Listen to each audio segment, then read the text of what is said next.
नमस्कार, मेरा नाम है ओम प्रकाश यादव और आप देख रहे हैं वॉइस ऑफ रिपब्लिक। खरमास के बाद यानी मकर संक्रांति के बाद बिहार में मंत्रिपरिषद का विस्तार हो। वैसे भी करीब 10 या 11 जगह खाली है। नितिन नवीन ने इस्तीफा दे दिया है। तो अब भाजपा, जदयू या हम, आरएलएम, ये सब लोग मुंह पजाए हुए हैं चिराग पासवान कि हमारे पार्टी के लोग मिनिस्टर बने। होना भी चाहिए, हर पार्टी का अपना अपना दावा होता है। प्राप्त जानकारी जो मिल रही है सत्ता के गलियारों से, सचिवालय और विधानसभा के कॉरिडोर से, वो ये है कि नरेंद्र नारायण यादव मंत्री बन सकते हैं। जदयू से वयोवृद्ध नेता हैं, मंत्री भी रहे, विधानसभा के उपसभापति भी रहे हैं। बहुत ईमानदार, साफ सुथरी छवि है। उनको मंत्री परिषद में स्थान मिल सकता है और वे विजय कुमार सिन्हा का स्थान लेंगे, यानी वे बिहार के राजस्व एवं भूमि सुधार विभाग के मंत्री हो सकते हैं। ऐसा इसलिए कि नीतीश कुमार विजय कुमार सिन्हा के स्टाइल ऑफ फंक्शनिंग से बहुत खफा हैं। कुछ लोग उनके समर्थन में भी हैं कि साहब भ्रष्टाचार को रोकने के लिए काम कर रहे हैं। लगातार ताबड़तोड़ वो मीटिंग भी कर रहे हैं, प्रयास कर रहे हैं कि राजस्व एवं भूमि सुधार विभाग जो भ्रष्टाचार, अन्य सभी विभाग का वही हाल है, लेकिन चूंकि यह विभाग जनता से सीधे वाबस्ता रखता है इसलिए ये ज़्यादा दिखाई पड़ता है ज़मीन पर। तो इसको सुधारने का वो कथित रूप से प्रयास कर रहे हैं, लेकिन उनके बातचीत करने के तरीके पर लोगों को इतराज़ है, राजस्व पदाधिकारी संघ को। तो उसने एक पत्र भी लिखा है मुख्यमंत्री को, जो पत्र बड़ा तेज़ी से वायरल हो रहा है। मैंने एक वीडियो भी इस पर बनाया था। इतना ही नहीं, मुजफ्फरपुर में उन्होंने एक सिविल जज पर टिप्पणी की थी। वो मामला ये था कि जो रिपोर्ट आई है उसके हवाले इस राइडर के साथ, इस डिस्क्लेमर के साथ मैं बता रहा हूँ कि वो कृषि विभाग की ज़मीन थी।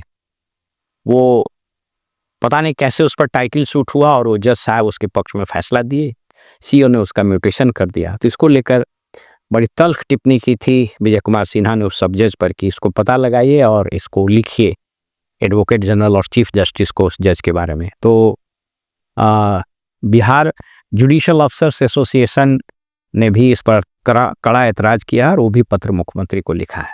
आप सब लोग जानते हैं कि मुख्यमंत्री के काम करने का एक अलग अंदाज है। मुख्यमंत्री बोलते हैं बहुत कम और जो भी बोलते हैं बड़े सॉफ्ट स्पोकन हैं। वो इस बात को लेकर के असहज है कि इनके इस क्रियाकलाप से पूरा रेवेन्यू एडमिनिस्ट्रेशन यूँ कहें कि लगभग अंचल से लेकर जिले तक का स्थिति में अधिकारियों में, कर्मचारियों में बहुत रोष है कि भाई ऐसा व्यवहार क्यों कर रहे हैं। हालांकि बहुत लोगों का यह भी कहना है कि साहब वो तो अच्छा ही काम कर रहे हैं, भ्रष्टाचार रोकने का काम कर रहे हैं। तो बहरहाल प्रॉस एंड कॉन्स दोनों के अलग अलग होते हैं। वैसे मैंने एक वीडियो में बताया था कि भ्रष्टाचार एक गंगोत्री होती है और उसको जब आपको रोकना है तो वो हमेशा ऊपर से नीचे रुकता है। अभी जो ताबड़तोड़ ट्रांसफ़र पोस्टिंग्स हो रही है, अब तो स्थिति ये बन गई है कि डिवीज़न के कमिश्नर्स भी पैसा वसूलने में लग गए। जिले का कलेक्टर अधिकांश एकाध को छोड़कर वो भी पैसे की उगाही में लगा रहता है। एसडीओ डीसीएलआर का भी कुछ एक अपवाद को छोड़ कुछ एक बहुत अच्छे अधिकारी भी हैं, लेकिन सुनने में आता है कि वो अंचलों से, प्रखंडों से महीना बांधते हैं। मंत्री का आप सुन ही रहे हैं, मंत्री जब भी निकलते हैं तो जिलों में उनका एक टारगेट रहता है, उस टारगेट के हिसाब से वसूली करते हैं। तो जब तक ये बंद नहीं होगा तो नीचे में तो आप बंद कर नहीं सकते हैं। कुछ लोगों ने हमको बताया कि साहब राजस्व कर्मचारी पर सीओ लोगों ने महीना बांध दिया है। तो क्यों महीना बांध दिया है? तो सीओ से महीना बांध दिया एसडीओ। तो क्यों बांध दिया? क्योंकि एसडीओ की पोस्टिंग भी 70-80 लाख रुपए दे के हुई है। तो एसडीओ से पैसा मान लिया है डीएम। कमिश्नर भी सीधे पैसा ले रहा है अलग अलग विभागों से। मुझको कई डीटीओ ने बताया, नाम मैं नहीं बताऊंगा ऑफ कोर्स, कि डिविजनल कमिश्नर तो अमूमन उनसे महीने में पैसा मांगता है।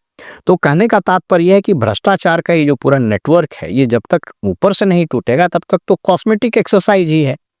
नीचे करने को आप करिएगा क्या? निगरानी 2-4-5 को पकड़ लेता है। मैंने कई बार कहा कि निगरानी की औकात कहाँ गई कि आज तक कोई मंत्री क्यों नहीं पकड़ाया है? आज तक कोई डायरेक्ट रिक्रूट आईएएस और आईपीएस क्यों नहीं पकड़ाया है? किसी विधायक को क्यों नहीं पकड़ लिए? जुडिशियरी में किसी को क्यों नहीं पकड़ लिए? भ्रष्टाचार प्रिवेंशन ऑफ करप्शन एक्ट तो सबके लिए है। बहरहाल वो एक अलग इशू है। तो मैं अभी बता रहा हूँ कि मंत्रिपरिषद का विस्तार होगा। दूसरे जो नाम आ रहे हैं उसमें नीतीश मिश्रा का नाम आ रहा है। नीतीश मिश्रा जब इंडस्ट्री मिनिस्टर थे उन्होंने बहुत अच्छा काम किया था। एक साफ-सुथरा ईमानदार छवि के राजनेता हैं। पहले वो जदयू में ही थे, बाद में भाजपा में गए। तो उनके मंत्रिमंडल में वापस आने के पूरे आसार हैं और संभवतः उनको इंडस्ट्री मिनिस्टर ही बनाया जाएगा। इसके अलावा चौरसिया समाज में जो पान समाज होता है, चौरसिया, संजीव चौरसिया मुझको लगता है 3 बार से अधिक टर्म से एमएलए हैं यहाँ दीघा के, तो उनको मंत्री बनाए जाने की चर्चा हो रही है। इसके अलावा कुछ और नाम हैं। हमसे चर्चा हो रही है कि हो सकता है कि हमसे नाराज चल रहे हैं जीतनराम मांझी, तो अपनी समधी को या समधन किसी एक को बना सकते हैं मंत्री। ठीक उसी प्रकार चर्चा चल रही है कि हनुमान, नरेंद्र मोदी के हनुमान चिराग पासवान, वो भी चाह रहे हैं कम से कम एक बर्थ उनको जरूर मिले। तो इस प्रकार से बहुत सारे लोग लाइन में लगे हुए हैं। बताया जा रहा है कि शीला मंडल को फिर से मंत्रिमंडल में लिया जाएगा। तो इस तरीके से अभी लगभग 10 मंत्रियों का ये है, लेकिन मोटे तौर पर यह है कि इसमें कुछ मंत्रियों के विभाग भी बदले जा सकते हैं। कुछ मंत्रियों के क्रियाकलाप से मुख्यमंत्री खासे नाराज हैं। जैसे पीएचडी मिनिस्टर जो है उसके क्रियाकलाप से मुख्यमंत्री नाराज बताया जा रहा है। आप हमेशा याद रखिए कि मुख्यमंत्री जी हमेशा वैसे मंत्री को लाइक करते हैं जो बोलता कम है, काम ज़्यादा करता है, और ये सब जो मंत्री हैं वो बोलते ज़्यादा है, काम कम करते हैं। तो बहरहाल हम सब लोगों को इंतजार करना पड़ेगा कि चूड़ा दही खाने के बाद कौन कौन से राजनेता को राजगद्दी मिलेगी, राज तिलक दही का लगेगा और फिर हमाम में कूद पड़ेंगे, पिच पर उतर जाएंगे धड़ाधड़ रन बनाने के लिए, क्योंकि उनके साथ अब 4 साल का ही समय बचेगा। सब लोग को पता है कि 1 नेशन 1 इलेक्शन का सिद्धांत का कानून लागू हो चुका है। तो विधानसभा का अगला चुनाव 2030 में नहीं बल्कि 2029 में ही होगा। तो 4 साल बाकी है और रन काफ़ी बनाने हैं। तो देखना होगा कि कौन कौन जो 10 बल्लेबाज हैं वो उतरते हैं। फिलहाल हमें इजाज़त दीजिए और आप देखते रहिए वॉइस ऑफ रिपब्लिक। नमस्कार।